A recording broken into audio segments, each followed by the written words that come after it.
With all the attention put on Jalen Johnson's trade request and the lack of contract extension he received, we kind of overlooked another important soon-to-be free agent in Darnell Mooney. And when you really step back and think about it, the Bears have been smart to not have already given him a contract extension. You are Locked On Bears, your daily Chicago Bears podcast. Part of the Locked On Podcast Network, your team every day.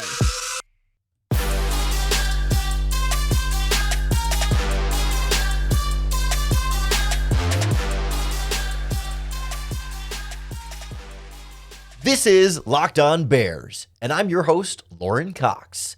I'm here to bring you your daily, in-depth Chicago Bears news and analysis. You can follow me on Twitter at CoxSports1. You can follow the podcast on Twitter at Locked On Bears. You can like Locked On Bears on Facebook, join the Locked On Bears Facebook group for even more Bears talk, and make sure you hit that subscribe button on the Locked On Bears YouTube channel to keep up with all of our video podcasts as well. Thanks for making Locked On Bears your first listen today. We're part of the Locked On Podcast Network, your team every day. Today's episode is brought to you by Jase Medical. Empower yourself when you purchase a Jase case, providing you with a personal supply of 5 antibiotics that treat 50-plus infections. Get yours today at jasemedical.com. That's Jase Medical.com.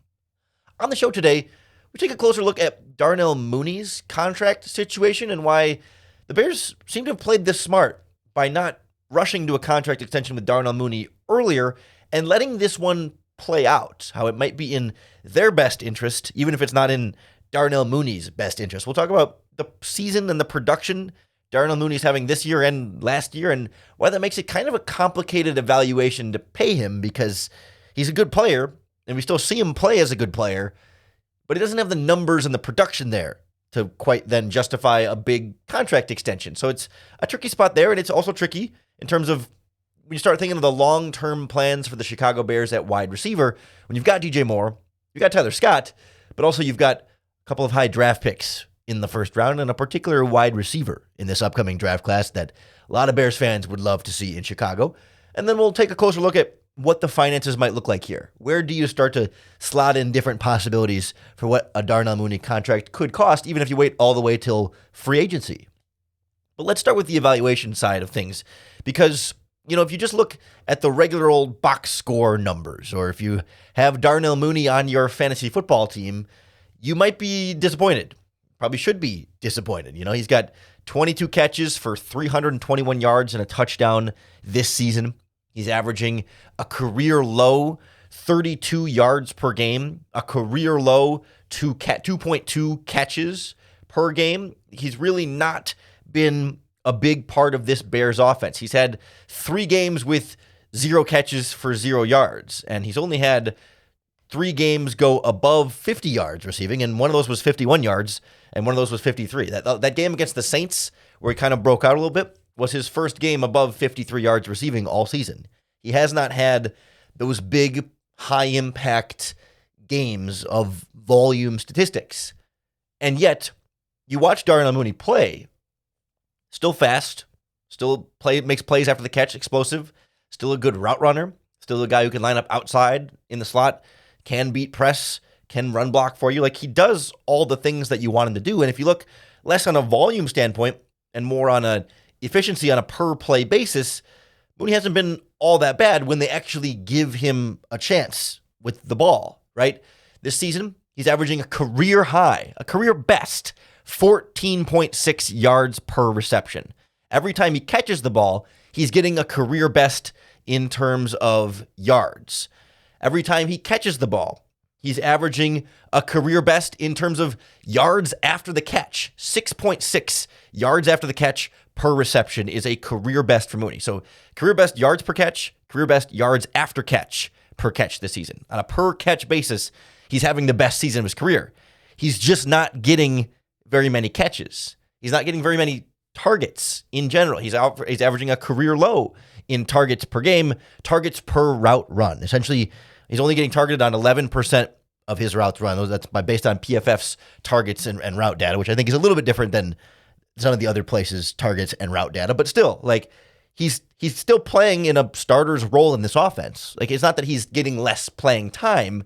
He's just getting the ball thrown to him less overall. And I think he missed a couple games with injuries early on in the season, if I'm remembering correctly. He might have been out there the whole time, but regardless, like, he's had those stretches where he just kind of disappears, and he had some injuries last year. That's what I was mixing it up with. Had some injuries last year, and so we've got a guy who, when you throw it to him, seems to be doing pretty darn well with the ball. Career best in a few categories. Not getting thrown to very much, though, and then not able to produce. And so, like, when you look at this, the holistic picture of his career and how you pay him, he's a 1,000-yard receiver in 2021. 81 catches, 1,055 yards, 4 touchdowns. And it was like, oh yeah, Darnell Mooney looked legit. But since then, he had 493 yards last season in 12 games, and he's on pace. I mean, he's already got at much lower yards per reception this season. It's going to be on pace for less than 700 yards. I didn't do the full math on what he's on pace for, but he's on pace for another below expectations production season for him. So how much do you pay that then? Because I think he's a guy that we feel like we trust that he's been capable of doing 1,000-yard season, but as the season stands right now, he's on pace for 545 yards. So if his last 2 seasons entering free agency are 493 yards and 545 yards, are you paying him like a 500-yard receiver? Because he's not going to want to be paid like a 500-yard receiver, but that's what he's producing right now. But you don't want to pay him like a 1,000-yard receiver because it's been 2 full seasons since he's done that. But we have seen him still play well, and it doesn't feel like it's anything that is his fault per se. And so to me, that's why it feels like the Bears have kind of played this right, in that by the time he hits free agency, like, unless he goes off of the final 7 games of the season, you're going to get him at a discounted rate. Like, his last 2 years are going to be lower production, so he's going to hit free agency or whatever, and teams are not going to pay him as a 1,000-yard guy. They're going to pay him closer to that 500-600-yard guy that he's been the last 2 years. But in theory, that should give you a better discount on Darnell Mooney, that you'll pay less for a guy that you think is capable of more. If you just kind of think, yeah, the situation he's been in has been what's limited his ability to produce. It hasn't been he himself not being good enough to produce better. You can make the argument, well, Darnell Mooney, or that DJ Moore's producing in this offense, so shouldn't Darnell Mooney produce more? Could Mooney do more? I mean, maybe. I don't think you can just totally brush Mooney's hands free of blame here for his lack of production. I think there's something to be said about that, but feels to me a lot like quarterback and scheme are the 2 biggest issues holding Darnell Mooney back. And the yards per reception and the yards after catch per reception tell me he's still doing a lot of really good things individually, and so he's still going to be very valuable, but the market might keep his price tag down and reward the Bears for not having paid him sooner, when you might have had to pay a higher price if you give him the contract extension during the offseason this past year, when he was still kind of closer to that 1,000-yard season. The further removed he gets from being highly productive, the less he's going to get paid when it comes to the open market, and the more the Bears could save if they end up giving him a contract extension. The question is how he fits into the Chicago Bears' long-term plans at wide receiver. Whether you want to pay Darnell Mooney, whatever that number is going to be, or whether you might have bigger and better things planned at receiver and maybe make Mooney a little bit more expendable in that regard. We'll take a look at where the Bears stand and what kind of opportunities they might have at wide receiver next on Locked On Bears. The Locked On Bears podcast is brought to you by our friends at Jase Medical, makers of the Jase case. The Jase case is here to make sure you've got all of your most important medications stocked up and secure in case of emergency. They're the maker of the Jase case. The Jase case itself comes loaded with antibiotics, emergency antibiotics, so that you've got them on hand the moment you're sick. You don't have to worry about supply chain shortages or extended travel, or, if you're bracing for a major weather event that sometimes can limit your ability to get the medication you need. But with Jase Medical, you're covered, because Jase has not only these life-saving antibiotics, but they also have a long list of daily medications that you can order in a 1-year supply.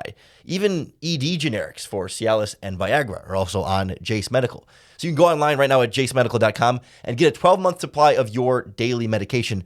Just remember our promo code LOCKEDON at checkout to receive a discount with that as well. Jase is very highly reviewed. I love having my Jase case, having my medication on hand. You can read verified customer reviews on Jase. I saw one on there. It says that they're thankful for the service, that this person who left the review said supply chain issues caused them to have to cut pills in half in order to keep making them last before they could get more. But with Jase, they ordered most of their daily medications with a year supply so they could feel secure and and save even more money than they spend at their local pharmacies. So if you or someone you love would get some peace of mind by having a year's supply of any daily medication, go to JaceMedical.com to see if it's offered for you. Remember to use our promo code LOCKEDON for $20 off your purchases. JaceMedical.com.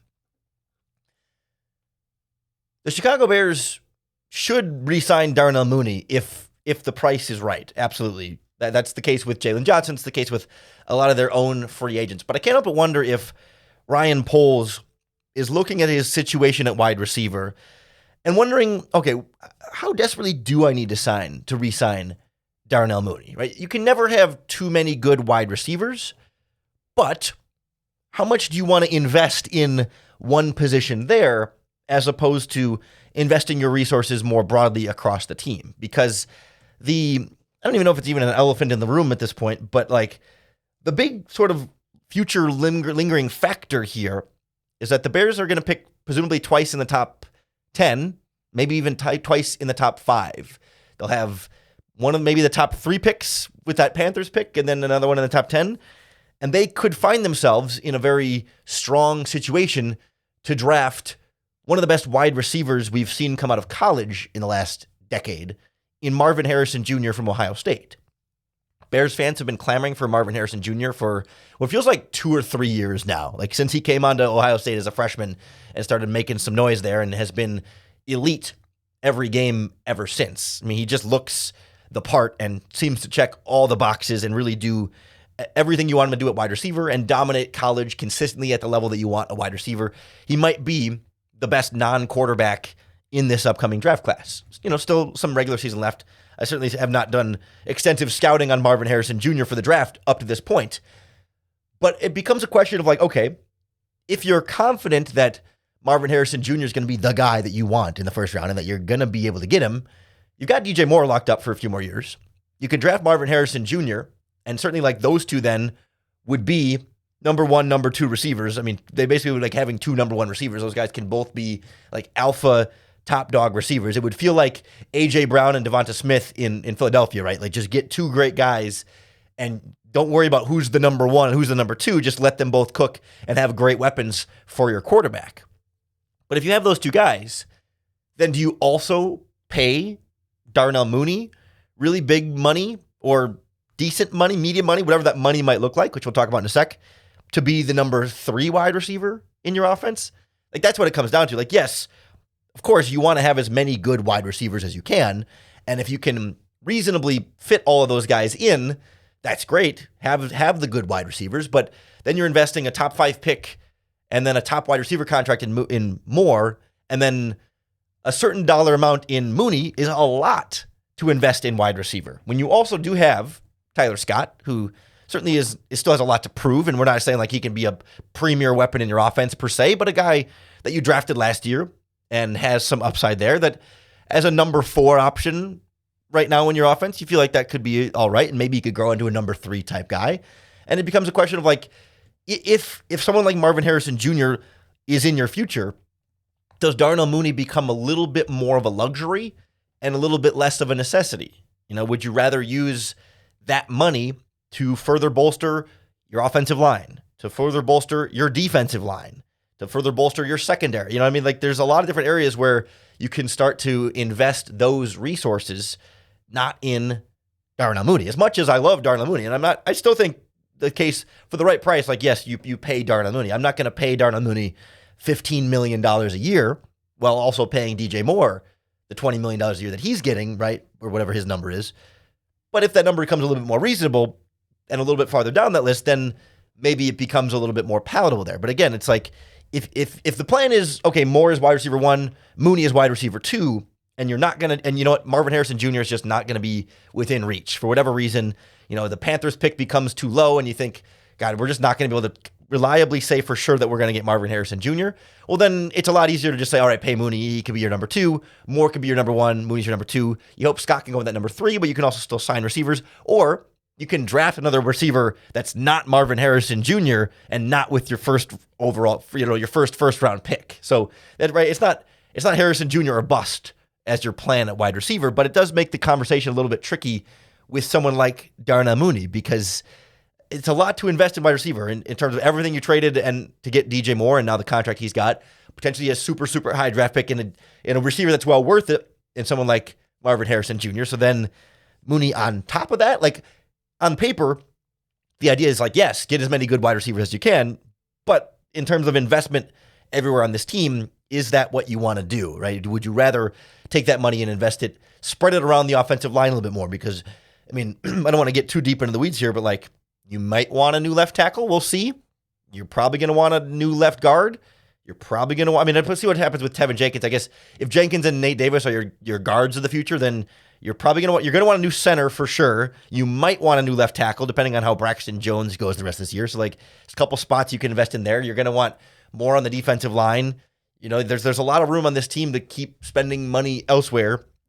And a number 3 wide receiver, especially a number 3 wide receiver, if you have 2 guys like Mooney, or 2 guys like Moore and Marvin Harrison Jr., do you really feel like you got to spend a lot on that number 3 receiver? Again, it would be great if you could fit it all in, but like there's a reason why even like the Eagles with A.J. Brown and Devonta Smith, their number 3 receiver is Olamide Zaccheaus. I can never say his name. I guess they got Julio Jones too, but they're not paying big money for those guys. It was kind of just other guys, and you can really live with 2 elite, great wide receivers on the outside that you would have then with a guy like Moore and a guy like Marvin Harrison Jr. And I think by the time you get to free agency, you'll have a pretty clear picture. But by the time the regular season's done, right, we'll know where the 2 Bears picks are. And then if you're Ryan Poles, you can kind of do the math and say, okay, if we're picking 1 or 2, then sure you'll for sure have a shot at Marvin Harrison. If you're picking 3 or 4, well, you have to figure out, okay, how many quarterbacks are going to go based on the teams picking above you. And, if you're picking 3, well, 2 quarterbacks go 1 and 2, and then you can confidently say, yeah, we're for sure going to get Marvin Harrison. Or if you're picking 4, then not less confident that picks 1, 2, and 3 are going to go off without more, but regardless, like by the time the season's done and you know where your picks are, you should have a pretty clear answer, at least on how, whether or not you're sure or not that you can get Marvin Harrison. And then you can decide from there what to do with Darnell Mooney. As always, it's just going to kind of come down to what Mooney's willing to take.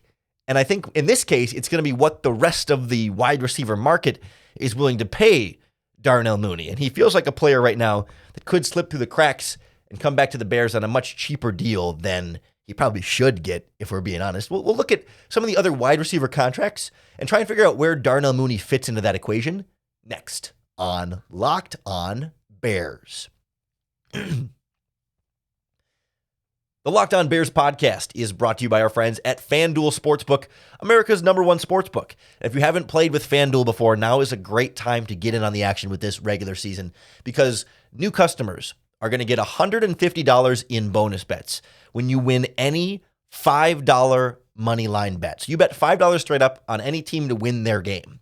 And if you win, not only you'll get your winnings, but you'll get an extra $150 in bonus bets just for signing up at FanDuel.com/lockedon. So if you look at Bears-Lions right now, the money line is Bears plus 380. Essentially, you're going to get like almost 4-1 on your money. So you bet $5 on that, you're going to get, I think it's $24 total back to you, plus $150 with those bonus bets from FanDuel if the Bears can pull off the upset against the Detroit Lions. Or you could bet on the Lions at minus 500. You're not going to get much money back, but you will get $150 on top of that at FanDuel. So now is a great time to get on the action. Try it out for yourself. Visit FanDuel.com/lockedon and take your NFL season up to the next level. FanDuel, official partner of the NFL. The big issue here is not what Darnell Mooney thinks he's worth, because I think he's probably going to think he's worth more than NFL teams might be willing to pay him, but it really is, what are other NFL teams going to pay here? What is a player with a situation like Mooney's, where he's played really well throughout his career, but the last 2 seasons will be low in production, but seem low in production for reasons that aren't as much individual, aren't as much his fault, but more about, he was hurt a little bit last season, but the offense was historically low in passing, and now this season as well, he's just not getting the ball very much, but doing a lot with the targets that he does get. But teams aren't going to want to pay him like receivers that produce more. Like at the end of the day, those volume stats are going to help drive what he gets paid this offseason. And so it's hard to kind of slot him in what that contract might look like. I always turn to our friends at overthecap.com to look at the wide receiver contract table for sort of the middle of the field wide receivers here for someone like Darnell Mooney. Like last offseason, in terms of free agent wide receivers, the one we talked about a lot was Jakobi Meyers leaving from the New England Patriots to go to the Las Vegas Raiders. Unfortunate for him, but like for him in New England, every year he was getting, it was 729 yards, 866 yards, 804 yards. So in that 750 to 850 range in terms of yards, about 3 years in a row. That got him a contract worth $11 million a year, 3 years, $33 million for a guy that's in the 750 to 8. Never a 1,000-yard guy like Mooney was, but he was producing a little bit above where someone like Darnell Mooney has produced the last 2 seasons, but hasn't had the peak that Darnell Mooney has. Or, a couple years ago, Marquez Valdez-Scantling goes from the Packers to the Chiefs, and he got what I think it was 3 years, $30 million, a $10 million per year average. And he was a guy in Green Bay. His best year was 690 yards. His last year was 430. So he was closer to this Darnell Mooney range, but never had the 1,000-yard receiving year. Like he was in the 400 to 700-yard range for most of his career. So like, how much are teams really going to value the, hey, he did it as a 1,000-yard guy before versus, well, no, the last 2 seasons is really more true to what you are right now, and we're going to pay you based on that. Like, and for me, like, that's not something that I think the Bears and Mooney are really going to be able to hammer out on their own. Like, I don't think Mooney's going to get a sense of that market value until he actually gets the ability, unfortunately, to like go out and test free agency. You know what I mean? It just feels to me like the Bears are going to say, listen, Mooney, we love you, but the production's been down, and we just don't think other teams are going to be willing to pay you as much as you are looking for. As much as like, and don't get me wrong, me personally, I think Mooney should go get as much money as he can from whoever will get it from. But like, I think the Bears are going to have to say, listen, Darnell, go talk to other teams, but come back to us before you take a deal, because we'll probably match what other teams are willing to give up. But other teams might pay you in a little bit of a lower range here. Like the one that I think is interesting to look at is like Hunter Renfrow with the Las Vegas Raiders, because he had a 1,000-yard season in 2021, although made the Pro Bowl that year, which Mooney doesn't have that sort of, I don't know, call it an escalator or whatever you want to call it. But then Hunter Renfrow ends up signing a 2-year, $32.3 million contract with the Raiders, essentially, a little bit above $15 million a year. I think it was kind of like an extension that was added onto his rookie deal there. But like he's getting, on a per year basis, his contract is up $16 million a year for those 2 years. But like, that puts Darnell Mooney up in the Cortland Sutton, above Michael Gallup. Like, and again, like, are you going to want to pay $16 million a year to a receiver like Mooney that the last 2 seasons he's been, he'll have been around 400, 500, 600 yards, like $16 million a year for a 600-yard receiver, quote unquote, does not seem like good value, right? Teams don't seem like they're going to be willing to pay top dollar for a guy who's been a 600-yard guy the last couple of years. And Mooney's peak was not quite Renfro's peak, but in terms of yardage, they were pretty darn close there. So to me, it becomes almost impossible as we sit today to slot like, okay, here's an exact contract number that Mooney should get, or to project what that contract's going to look like, because we've seen the wide receiver market generally in free agency the last couple of seasons fall in lower than we thought it would, right? Other than the Christian Kirk contract a couple of years ago that really kind of took the top off at $18 million a year. That one kind of blew everything out of the water. And then the rest of the receiver market kind of depreciated, and it's been underwhelming since then. And so I don't think Mooney's going to get that Hunter Renfrow $16 million a year contract. But then where do you slide him? Do you start comparing talent-wise? Like, okay, Mooney versus Cortland Sutton. Who would you rather have? Well, probably Cortland Sutton. Mooney versus Michael Gallup. He's at $11.5 million from the Cowboys. He just got on I think a 4-year deal from them. Or Alan Lazard got 4 years, 44 from the Jets there. Excuse me, Michael Gallup was a 5-year, $57 million. Alan Lazard got 4 years, 44. Like, is Mooney better than Alan Lazard? Is Mooney better than Jakobi Meyers at 3 years, 33? Those are both $11 million a year contracts. Or Tyler Boyd from the Bengals got 4 years, $43 million. Is he better than Tyler Boyd? I mean, we start to nitpick here, right? You're doing scouting, but certainly like production-wise, it doesn't feel like he's been able to produce at that level. So it's going to be a really interesting wide receiver market for me this year, and one that I think the Bears are wise to let Mooney play out a little bit and say, yeah, go see what other teams are going to play you, because I think it's a smart bet to say he's not going to get a big cash-in payday, and then you can be the one that comes back and matches whatever sort of decent market value contract he might get. Now, it's tricky because Tyler Boyd is also going to be a free agent this year. Odell Beckham is a free agent again. Curtis Samuel with the Commanders is a free agent again. Mike Evans right now is set to be a free agent. DJ Chark, Mecole Hardman. And there's a few different guys here. Michael Pittman from the Colts, Calvin Ridley from the Jaguars, Marquise Brown from the Cardinals a little bit here. Like, some of these guys are going to get some bigger contracts, and so those will lift the prices up of a lot of guys. But is Mooney going to be in that category? Like, it just makes it. T. Higgins is also in there. Like, both these Bengals wide receivers are going to have an impact on this market, and where Mooney slides into that is really difficult for me. I think from a Bears perspective, you try and maintain as positive a relationship through those negotiations as possible and say, like, listen, Mooney, go negotiate a deal, come back to us with that deal, and we'll top it.